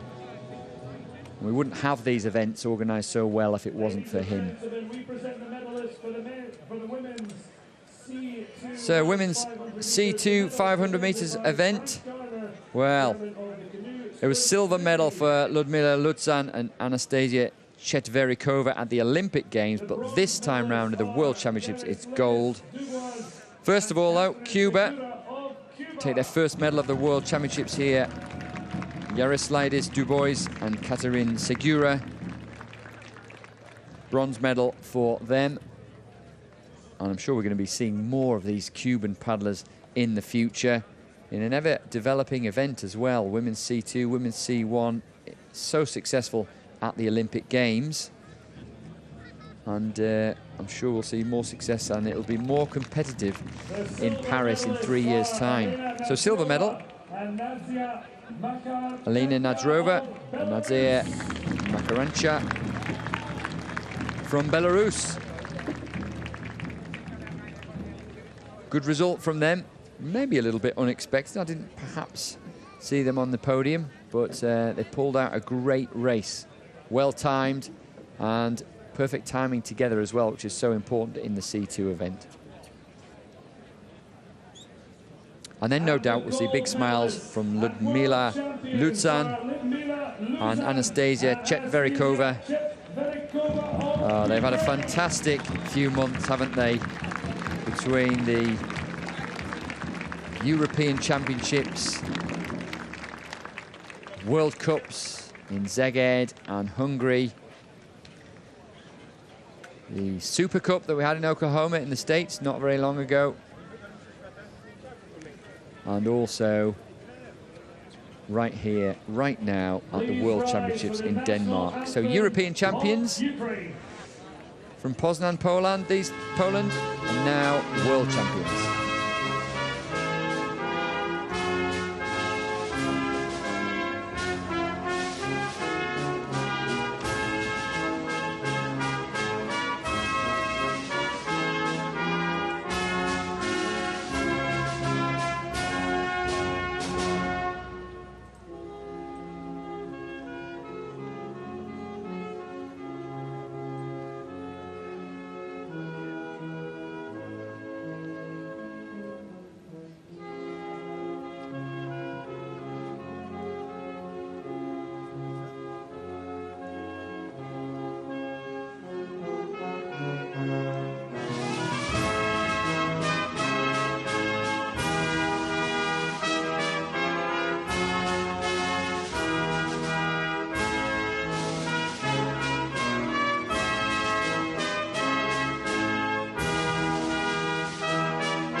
They're always popular, the Ukrainian paddlers. Ludmila Lutzan there.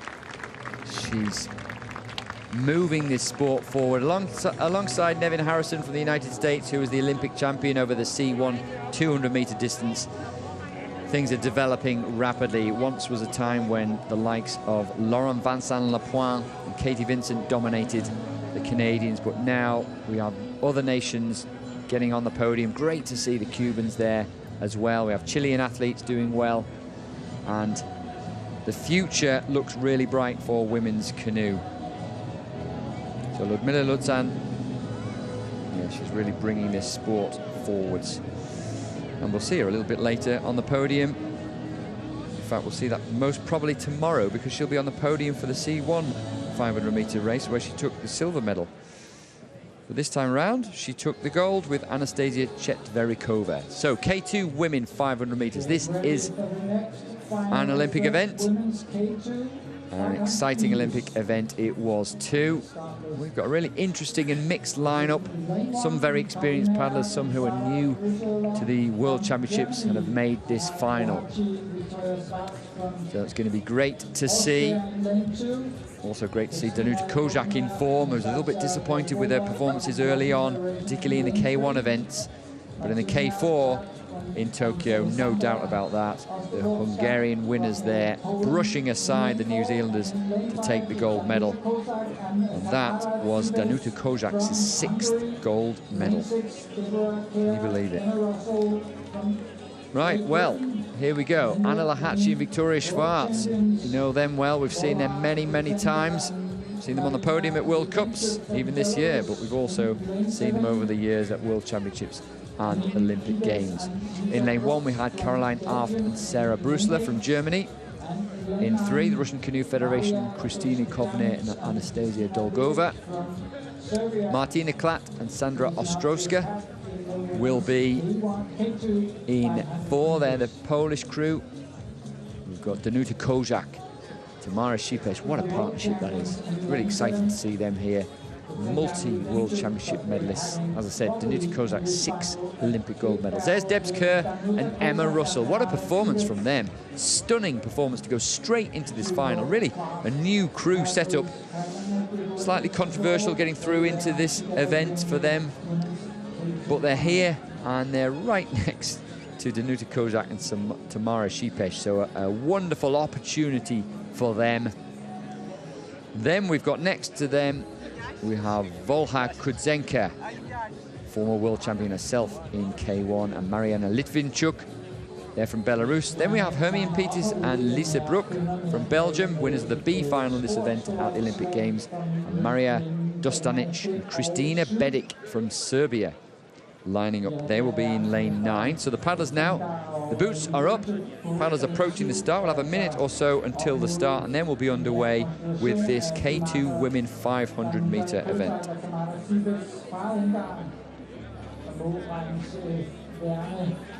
Favoritterne i den her finale, altså se frem til, det er den tredje sidste finale, vi har her den formiddag. So, women's K2 500-meter final.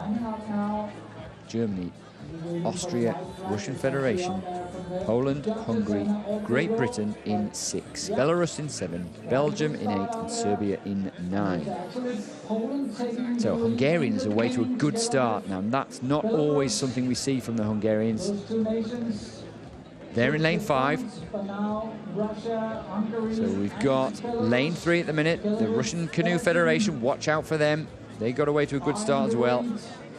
Hungarians did too, always strong in the second half, but they've got away well, and already they're leading, and we're not 250 meters in yet.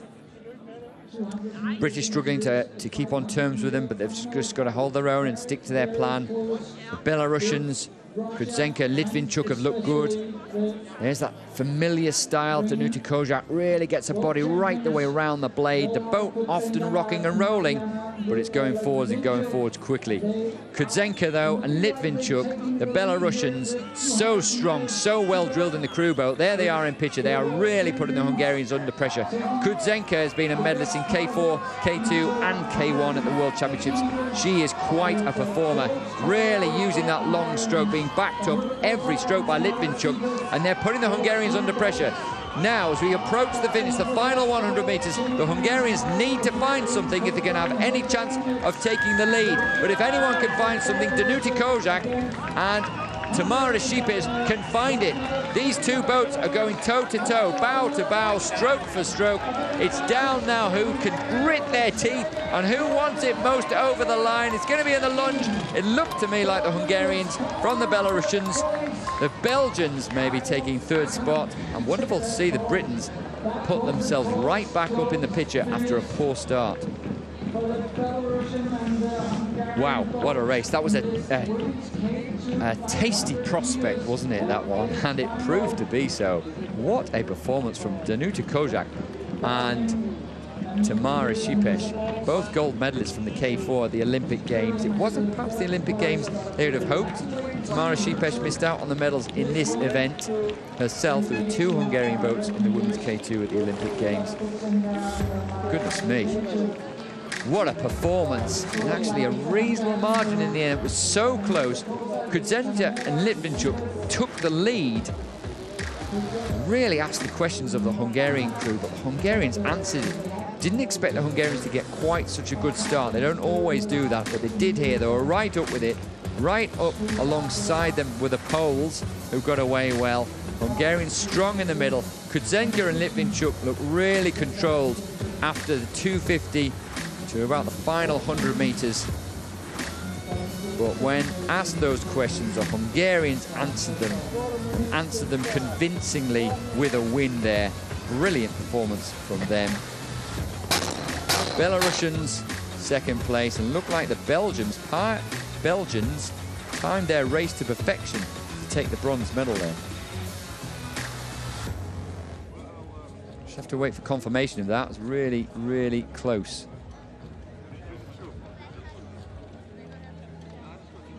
So Canoe-Kayak, what can we say about her?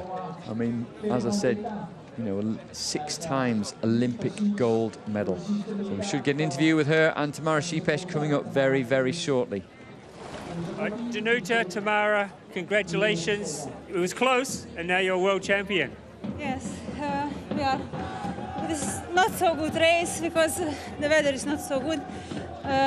Really cold the water, and we.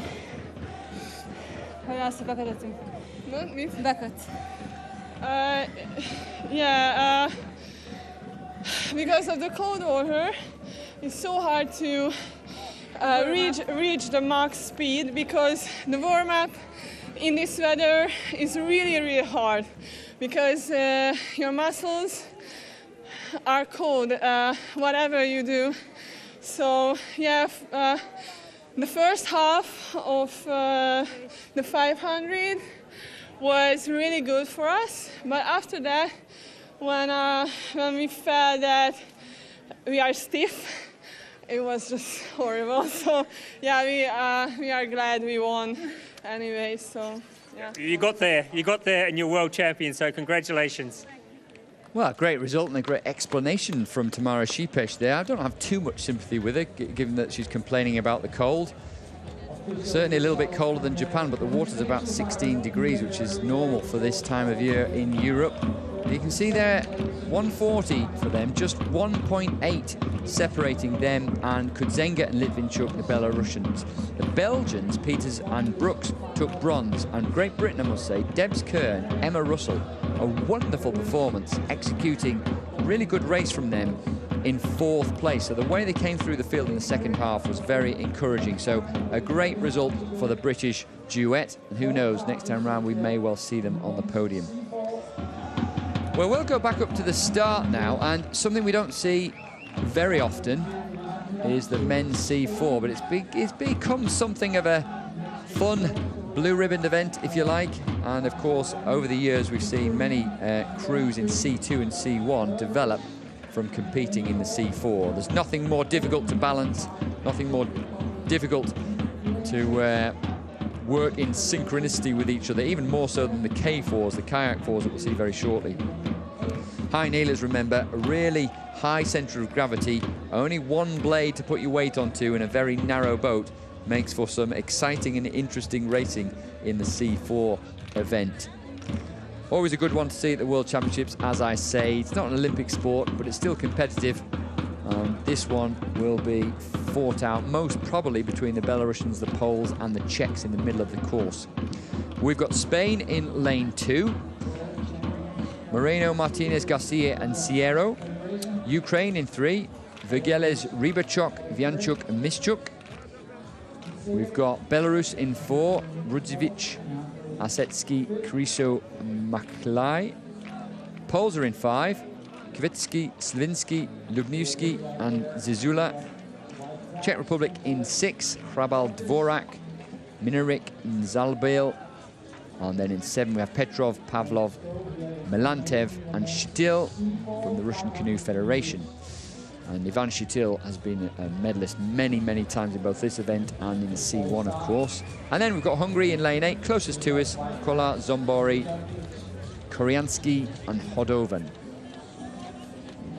So paddlers are ready, and we're underway for the C4 men 500-metre race. Great start from the Spanish, and we see that across K1, C1, K2, C2, K4 and C4 with the Spanish. They're great at that initial first few strokes, getting their boat moving. And remember, these boats, they'll be a good 300 kilos or so. 4 people plus a boat makes it pretty difficult to get moving. And getting it moving in unison and perfect timing, that's a real challenge. And Spanish doing that well, but moving through the field, you can see there, 4th from the top, that is the Polish crew. They're going well at the moment in the red vest, but also to their left, it looks to me like the crew in the canoe from the Russian Canoe Federation. Petrov, Pavlov, Mentelev and Shtil going really well to the right of your picture there. Spain, though, picked it up once again as we get well into the second half. We're approaching the final 100 metres, and the red boys and the Spanish, well, they're keeping it going, but they know they're being put under pressure by the experienced Ukrainians. Rybachuk and Vianchuk and Mischuk and Vergeles, very experienced, and just using that experience to move through. We've now got 3 boats in it between the Poles, the Ukrainians And the crew from the Russian Canoe Federation is going to be very, very close on the line. Whoa. Oh, maybe Ukraine winning that one. We're going to have to wait for confirmation of that. But that's what we want to see. A really close race. The lunge on the line as the canoes do. They shoot the bow forward to try and get it to cross the line first. Polish crew there. You can see just what it takes out of them, leaning over the paddles. Having a look around, trying to work out who came where, but certainly they were in with a great chance of a medal, as were the Russian Canoe Federation. Looked to me like Ukrainians made the best of it. Indeed, unofficial confirmation there that they took the first place. Delighted with that. So let's have a look. Ukraine, leading from the poles, and then the Russian Federation. Nice clean start from all the boats there. As I say, these are heavy boats, so to get them moving is quite a challenge. And the Ukrainians took some time to move through, but once they moved through the field, they had the momentum and they made it count. This time round, the Spanish missing out on the medals after a good start. Polish crew taking silver, Russian Canoe Federation take the bronze.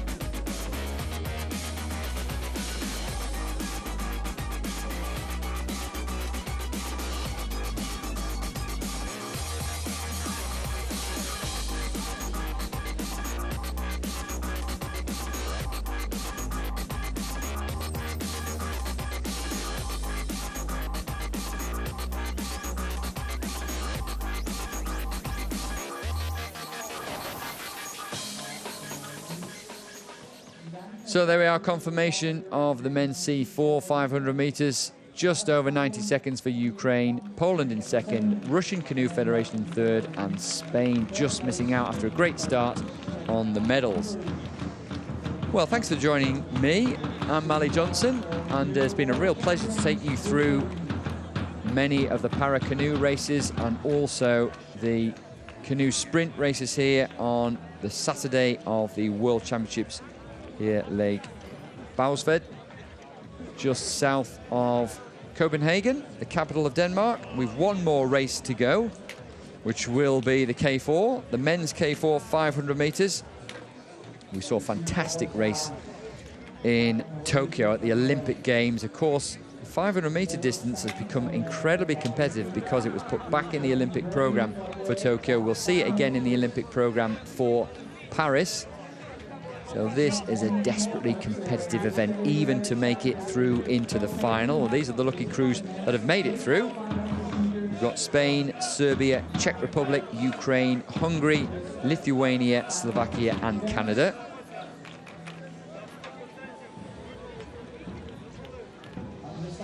Now, you can see lane one, we've got the Spanish crew there, but it's a different Spanish crew than the one that won the silver medal in Tokyo. And the Spanish have really worked hard on their crew boat process, their selection process, their racing and their training, and they've got a young crew coming together this time round at the World Championships. Enrique Adan, Carlos Garrot, Juan Orillas, and Christian Toro. Some K2 paddlers moving into the K4 there. Grujic, Novakovic, Dragoslavevich, and Turabov from Serbia in two. Now, a lot of those paddlers, particularly Dragoslavevich, very good over the 200 meter distance. Then it's the Czechs, Bishar, Havel, Vorel, and Slauf. Vastly experienced crew there from the Czech Republic. Then we've got the Ukrainians, Kukarik, Danilenko, Trunov, and Semkin in four. Hungarians, Nadas, Kopash, Sismadia, and Gal. So watch for them. Kopash, of course, we saw in the K1 1,000 meter race earlier, taking the silver medal. And Sismadia just missing out at the Olympic Games in the 200 meters. So a blend of speed and endurance for this 500 meter race for the Hungarians. Lithuanians, Maldonis, Navakauskas, and Seja in six. Balas, Misak, Zalka, and Botek from Slovakia in seven. And Mativ, Poulan, Lavin, and McTavish from Canada are in eight. Then we've got Litvinov, Nachink, Fedorenko and Borkau from Belarus in 9.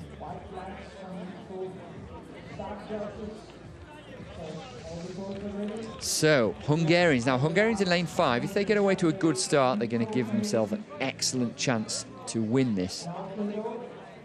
Not always the best starters, the Hungarians, but expect them to come through well towards the end. But in the black boat, to the Hungarians left, the Lithuanians, very experienced, especially the Maldonis brothers in there. Sisters also do incredibly well for Lithuania in lane 6. They're away well, pretty close at the moment. Good start from the Spanish. Now, that's not surprising, as I said in the previous race, in the men's C4, the Spanish crew got away to a good start, but missed out on the medals. We'll wait and see if they can hold this pace to pick up a medal here in the K4. You can see lane 4, 4 lanes from the left of your picture there, going really well as a Ukrainian crew. So as we saw earlier in the day, Ukrainians, a couple of excellent paddlers in the women's C2. But they're going very, very well in the men's K4, and that delightfully decorated boat. No mistake about that being a Ukrainian boat. Well, that's looking hard work for the Belarusians, who are so well drilled at the moment in lane 9. I'd expect to see Hungarians there or thereabouts as well. As we approach the finish now, looks like the Ukrainians have the lead. Hungarians still got a bit of work to do. And it's going to be Ukraine. Definitely Ukraine have the momentum at the moment, but coming over the line, oh, that's close. Slovakia in second, maybe Lithuania in third, but hard to say. But Ukraine, it was the middle part of that 500-meter race that really won it for them, wasn't it? Not necessarily the best start, but again, 350 to 350 kilos worth of boat and paddlers to get moving is no easy task. But when they were moving, they held the momentum, swinging their bodies, their shoulders, their arms, their legs, all in time together, and it worked for them. And we didn't see them in the Olympic Games, but what a result at the World Championships. A big margin from them to the Slovakians, and possibly it was the Czechs taking the bronze medal. And Czechs, of course, have been there or thereabouts for so long in the K4.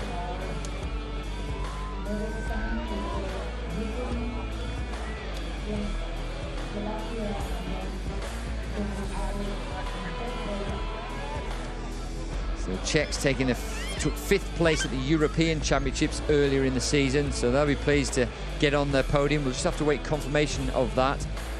But a good result from them. As you see the Belarusians in picture. Belarusians, I think, this time round missing out on a medal. Hungarians a little bit disappointing. Haven't quite made their K4 work just as perhaps they'd like yet. They were out of the medals at the Olympic Games. And they're out of the medals here. But Ukrainians, they're the world champions in the men's K4 500-meter race.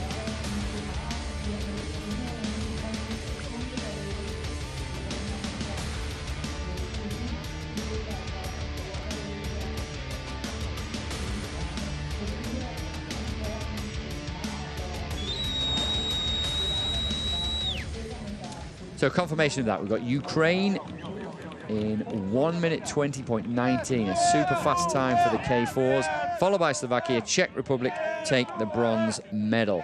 Belarus is the crew who miss out in 4th place.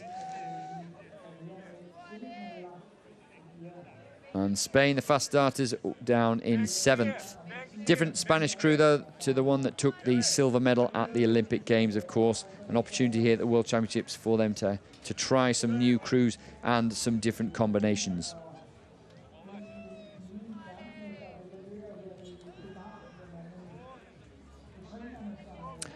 Well, thanks for joining me. I'm Mally Johnson. It's been a pleasure to have you alongside me with Planet Canoe for the World Championships. I very much look forward to seeing you tomorrow for more action from Lake Bagsvard here in Denmark, just south of Copenhagen.